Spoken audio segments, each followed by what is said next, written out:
Salut les cathos, aujourd'hui nous sommes le 23 juillet et nous fêtons Saint Apollinaire.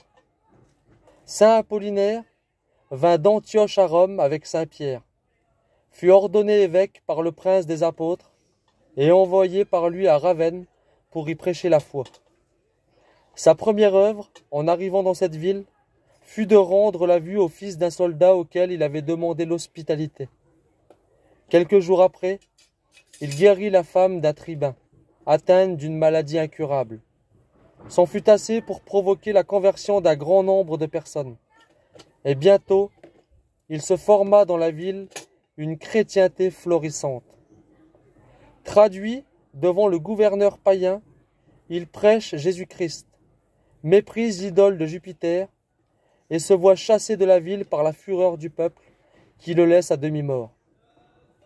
Après quelques prédications dans les pays voisins, Apollinaire revient à Ravenne et se rend à la maison d'un noble praticien qu'il avait fait demander pour guérir sa fille qui était près de mourir. Mais l'apôtre ne parut qu'au moment où la maladie rendait le dernier soupir.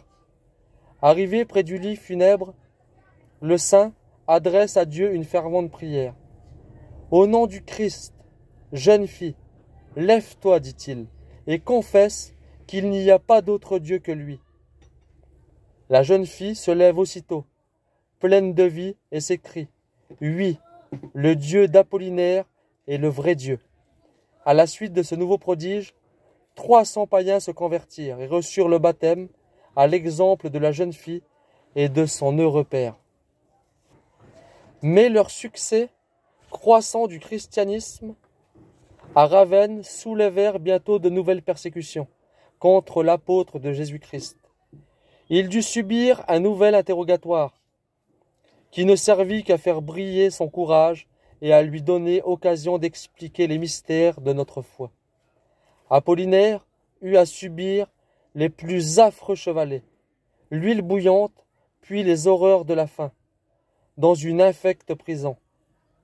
Mais Dieu se chargea de le nourrir par ses anges. Ses bourreaux l'exilèrent en Illyrie. Cet exil lui donna le moyen de prêcher la foi à des peuples nouveaux et de répandre ainsi la lumière de l'Évangile. La persécution le ramena à Ravenne après 3 ans d'absence.